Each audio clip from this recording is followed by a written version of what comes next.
Hey, what's going on, everybody? So, I just thought I would make a quick guide, not a guide, I guess maybe like a starter guide, just some information that maybe you'd like to be aware of. I know I'm several weeks late to the game because I don't get like early copies, and this is my first Let's Play, so I still have, have a life outside of this. But anyways, I just wanted to go over some stuff with you guys with Ghost of Tsushima real quick. Um, so just go some quick gear and some charms and things, just so maybe make you guys' journey a little easier.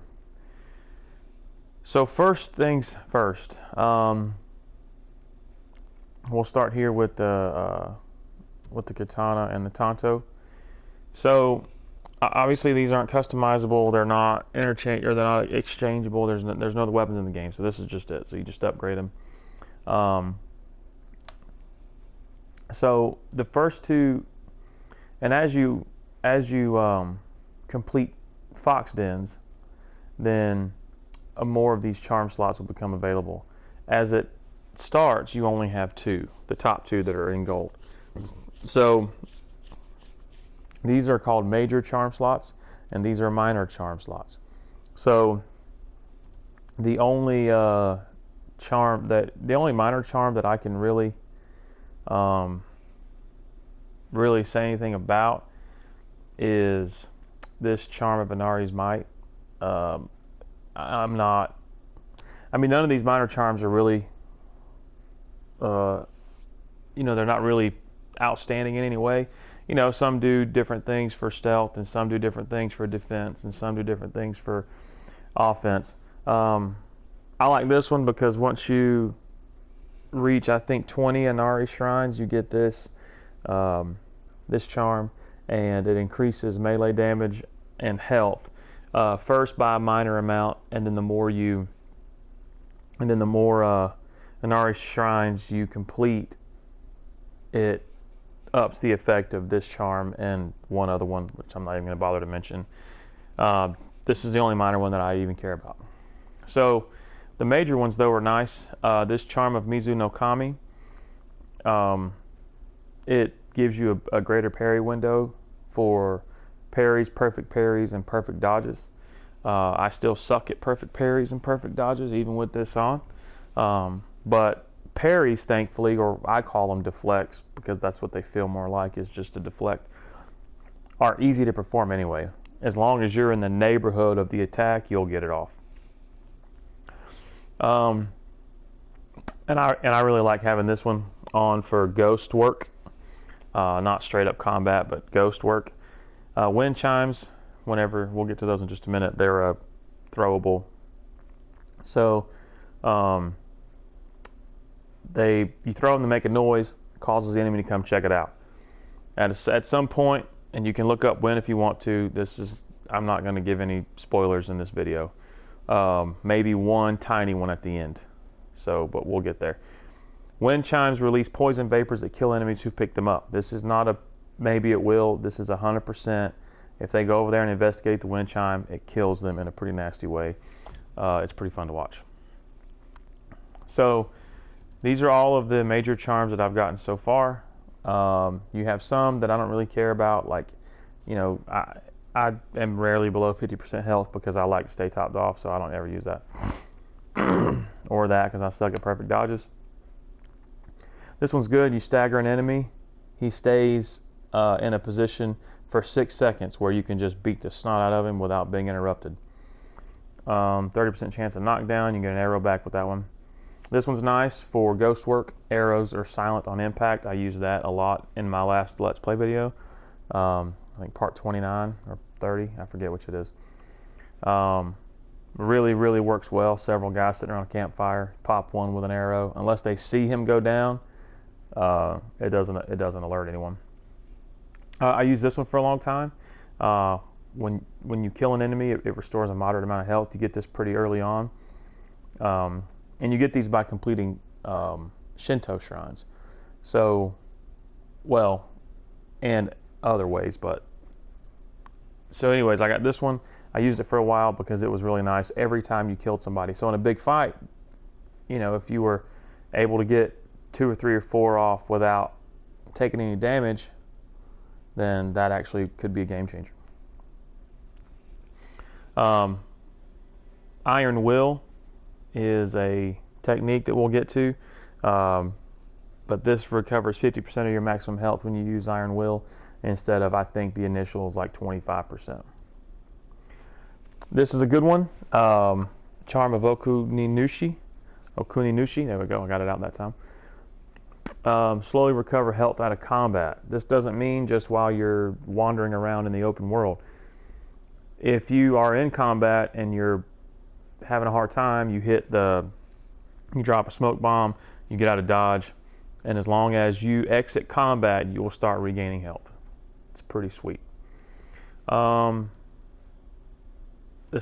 These are ones that affect individual projectiles and passive abilities. So this one's nice if you doing ghost work. If you are in the grass and you assassinate somebody, then you stay in a state of hidden. I've never used this one. I never think about it. But if you do want to give it a shot, this one, the Charm of Tsukuyomi, obviously it says assassinated enemies drop additional ammo or supplies. So if you're good at stealth, I'm not so much good at stealth, but the last time, this side mission that I didn't record, I did a really great job with the stealth. So my wonder is if the Charm of Tsukuyomi and the Charm of Inari, if they would stack, if the effects would stack. So this basically, Charm of Inari basically doubles everything that you get as far as supplies, predator hides, bamboo, and you would. So if an assassinated enemy drops supplies, which they do commonly, they don't drop any of that other stuff, but they do drop supplies often and ammo. I wonder if that would stack with the supply collection, because if it did, you could really, I mean, just rack up on those on the supplies. Blah blah blah. Additional kunai. Okay, great. And then this one's actually kind of nice. So Charm of Unseen Respite. I'll mention this again in just a minute. When you drop a smoke bomb, it restores 25% of your health. So that could be a game changer too in some of these big gank fights at different portions of the game where you're just fighting a whole lot of enemies at one time. And I won't. And you can review the rest as you play. As you can see, you get these from completing side missions and things, and you get a lot of the same ones. Don't know if they stack, but it would be, if that's something you like, it would definitely be worth trying out. It would be easy to test. So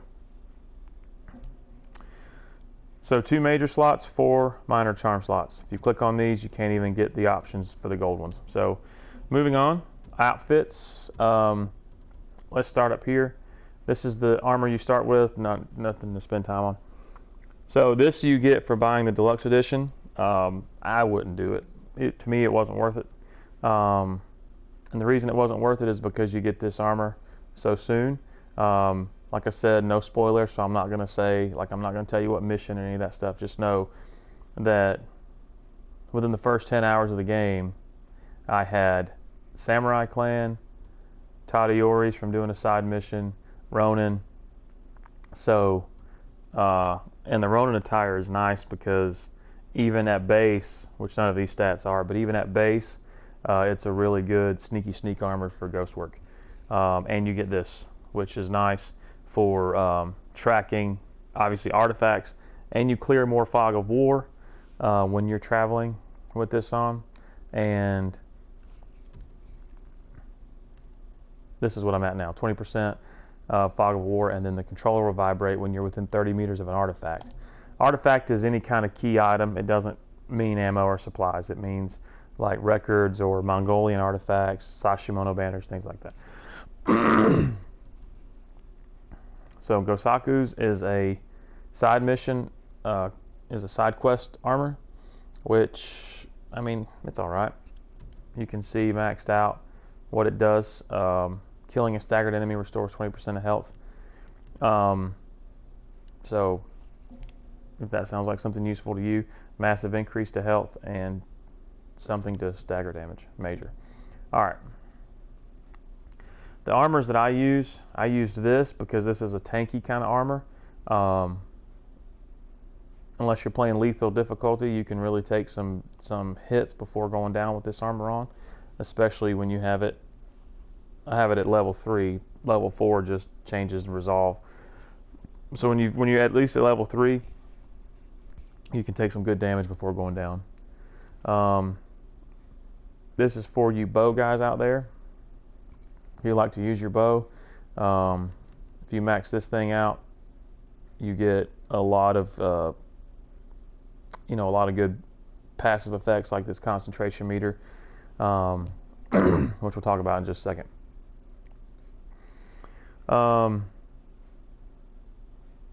And the Sakai clan armor you get a little later in the game, but this armor is dope to me. I mean, mine's maxed out. I get a boatload of melee damage and a massive increase to health. And also, when you max out one of your techniques, which is the standoff streak, it goes to 3.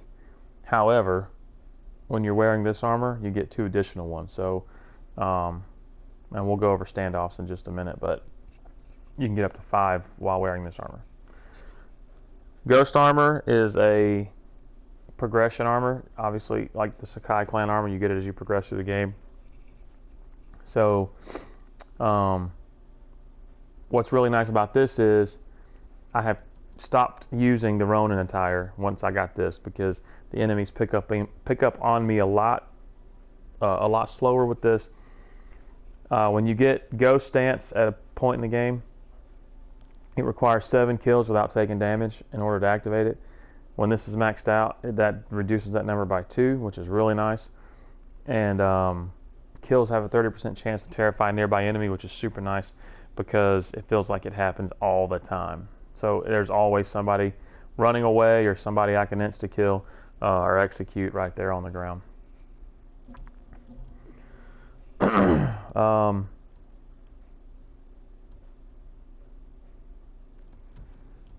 But yeah, so, and also masks and headbands or helmets, it's fashion souls, man. There's nothing to them. So you just wear them if you want to. The only thing that has any effects at all is the actual body armor. So you get these things super early on. I can't stress how good they are. In a Let's Play early on, I showcase these. These things will stun anything. You can't use these. You can't use your quick fire and your range stuff in boss fights, so you can't do that. But anywhere else, literally in the game, it doesn't matter what you're fighting. If you're fighting a bear, if you're fighting a Mongol leader, you're fighting anything. These things stagger anything. So I cannot stress, and you're almost never out of them unless it's in the middle of a fight and you run out, and then you just run around and pick up some after the fight. So always keep some on you, always have them ready. If you get overwhelmed, just throw them out. I mean, they stagger everything. It's fantastic. And everything else you get as you progress or with side missions. So I won't say too much about it. Other than Smoke Bomb I already mentioned, you can throw this and get out of dodge. Oh, Smoke Bombs are nice because you do get these early on also. And you can drop one to execute an assassination because they lose you, or you can drop one to pull off a chain assassination, which is really nice to do that a lot. And once you get Ghost Stance, that really helps fill that meter. And sticky bombs are good. You throw them, they stick to the people, and they explode if there's people around. It does damage to all of them. When they're fully upgraded like this one is, it kills the person that it attaches to and damages everybody else in a good way. All right, moving on from there. So we're going to do techniques now. So I've heard other people say that you know, depending on which one you favor is the tree that I would start on. I would unlock both of these right away, the roll and the perfect parry, because, you know, they're just essential in my opinion. Because like this brute right here, you can't parry him ever. Even like later on in the game, their attacks are always unblockable. So this roll is very nice. Perfect parry is very nice because it allows you to, as you see in the clip there, it allows you to perform a deadly counterattack. From there, if you want to decide whether you're more of a get out of the way and like dodge and poke, or if you're more of a, you know, I love the in-your-face deflect and parry, more like, loosely I say this, more like a Sekiro sort of style of combat, then this tree's for you. But I'm gonna go over both of them real quick so you can make your own mind up. So this recovers health on a perfect parry. This allows you to, if you see the blue glint on the double swords or the dual swords in the clip, before you get this, that blue glint is a red glint and you can't parry that. So here, right there, now those unblockable sword attacks become parryable. You just hold block when you get this and it knocks arrows out of the way. You don't even have to do anything. It's very nice. This parry or perfect parry gains resolve. All spear attacks are unblockable before you unlock this. You have to dodge them. So I would work on that. And this is really nice. I think this probably does stack. So if like you're in your ghost armor and you perfect parry someone and you already have all these terrifying passive abilities going on, there's a great chance you're going to terrify somebody, reducing the enemy count by 1 at least. This is not such a great thing. I mean, you can already kind of do this without that. Sprint strike is nice. I use it a lot on archers because they really get under my skin. Shoulder check is good, or shoulder charge. You know, when you have the slash, the sprint strike, I mean, they're sort of interchangeable. Just one does a lot of damage. This one, he doesn't hold a pose after. He holds that for a few seconds, which could open you up. So if you and an archer off by yourself, that's kind of nice. But when you're surrounded, I've been killed doing that. So when you're surrounded and you're just trying to help a buddy out, or they're going after a hostage, just shoulder charge them and get out of the way. I've never used this. I don't know what it could be used for. So moving on. You can get this. It looks great when you do it with this ability unlocked. And it guarantees the attack. That's what this ability does. It guarantees that the attack will hit. I've heard others say that, I'm sorry about my throat, guys. I've heard others say that you can do this from the horse anyway. You just jump off the horse, and you can't. You jump off the horse and you hit square on the way down and you can hit them. The times I've tried this, it's only successful every once in a while because obviously they see you coming, right? And they can block it. This is unblockable. That's the difference. You just knock the crap out of them and it's unblockable. Perfect dodge is nice. It's like perfect parry. You dodge at the exact right moment and you get a deadly counterattack. So depending on your play style, you can unlock ones of these that you want. Now keep in mind that you do have to unlock them in some type of order. You have to follow this gold line. So you can't unlock this one and then be like, all right, I want the mounted strikes, I'm gonna come down here and unlock this one. You can't do that. So these are mythic legendary combat arts. These are unlocked by doing mythic quests. They don't cost technique points like the deflection and evasion ones do. You just do mythic tales as you come across them, find them out in the world, and then you can unlock these. All I'm going to say about this is don't waste your time with these. If you like exploration and if you're playing an open world game, I imagine you do, don't waste your time on these. If you do get these, make these the last 5 technique points you ever spend. I wish I could have those 4 back. Okay. So these are technique points. You gain technique points by building your legend. You see up top in the right corner says Legend of the Ghost, right? It's aligned with little circles every so often. Every time you fill a circle, you get a technique point. Every time you get a circle, you get a technique point. I'll help you in a minute, buddy. I asked you to wait. In a minute. So every time you get a circle, you get a technique point. Those can be used to unlock these things, obviously. These 4 stances up here across the top are unlocked as you beat Mongol leaders. So you can obviously collect technique points and beat Mongol and unlock these stances by beating leaders at the same time, which is nice. Now these require points, obviously. I just unlocked these as like sort of a second priority or whatever. Didn't really have a whole lot of urgency in these, and the combat for me, even on hard mode, was fine. The one thing I will say though, if you are going to start unlocking these stance upgrades, start with stone and water, because a lot of your bosses are swordsmen, and you're gonna want these for those boss fights. There are some mini bosses, and there are many enemies that are shieldsmen, and if you unlock this right here, this water downpour, it builds on this one. So you hit them with 5 rapid heavy strikes, and it's fast. But this increases the damage with each one. Then you just decimate shield enemies with this. And the mini bosses that you run across, a lot of them have shields, so this would be really nice to have. And then these you can just can do wind stance and moon stance. Just do as you do. But I would recommend getting them at least unlocked as soon as possible, because it makes those brutes a lot easier to deal with. So now your ghost abilities, these unlock as you increase your legend. So each time your legend increases, you fill that meter all the way up. I am so sorry. Fill that meter all the way up, then you get to select a new one of these to open.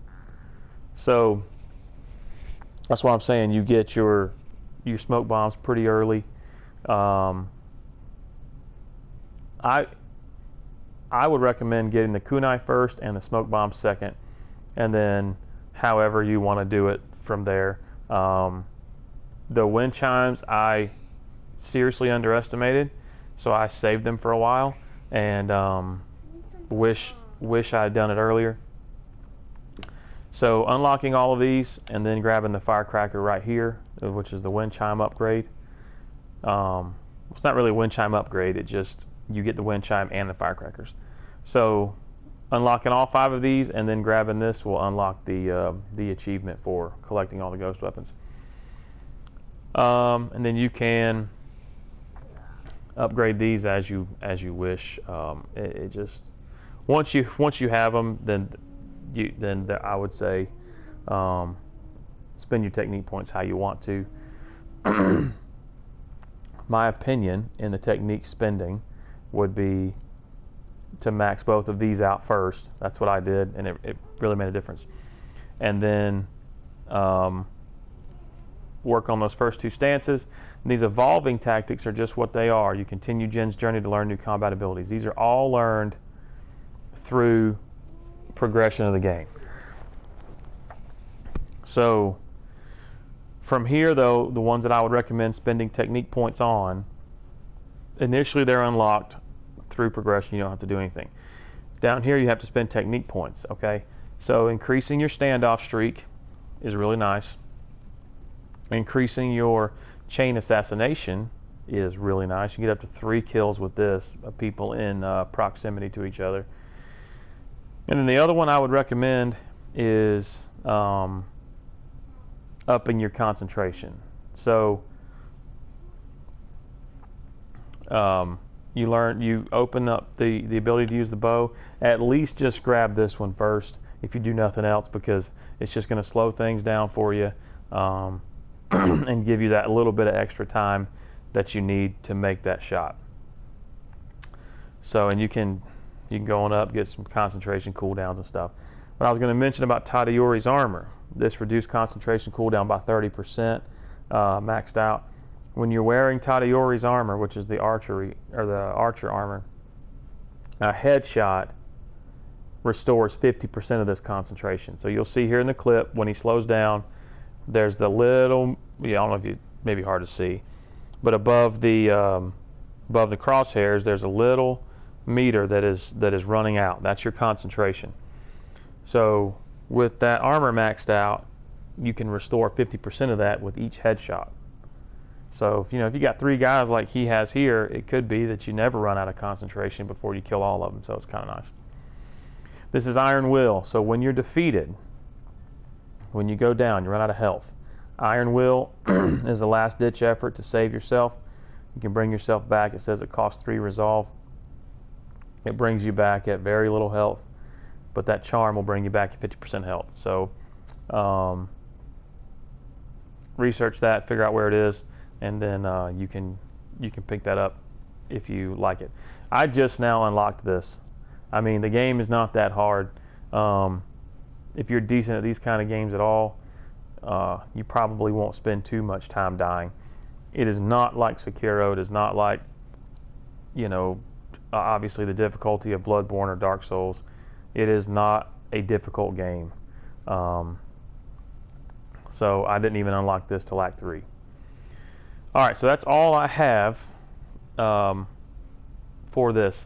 This is all right. So here we go. So this is gonna, if this is a little bitty spoiler, but not really, because I'm not going to mention names or content or story mechanics or reasons why behind this happens, or reasons behind why this happens.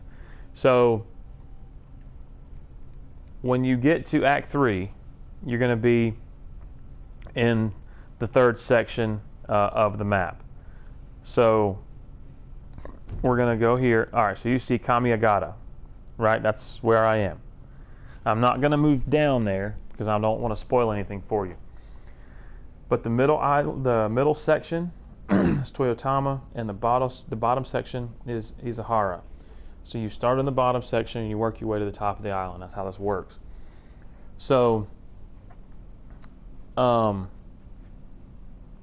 not far enough along in the game yet to know, but right now, and I won't tell you why, I'm locked out of the bottom 2 islands until I progress further in the game. I can't go there, which means I can't complete side missions. It means I can't find shrines or do anything that I haven't done yet. So if you want to complete each island before you're moving on to the next one, if you're for the completionists out there, I would recommend making sure that islands 1 and 2 are done as much as you want it to be done before you go to Act 3, because you're going to be locked out for a while. So obviously that's not really that major of a concern. You finish the game or you progress far enough, I don't even know where that is yet, but you progress far enough, obviously it opens back up to you at some point. But if you like the free roam nature, then I would make sure that you've done all you want to do in 1 and 2 before you get locked out. And you do that by simply moving into Act 3. So just don't finish Act 2, and I won't spoil any story mechanics or context as to why that happens. All right, that's all I have, I think. Yes, that's all I have. So hope you guys enjoyed it. Hope it was helpful. This is the first one I've ever done, so if you have any constructive criticism, or you want to help me out and maybe something I could do better next time or not do at all, please let me know. I'm open to anything in the comments, and I will see you guys in the next episode. Peace.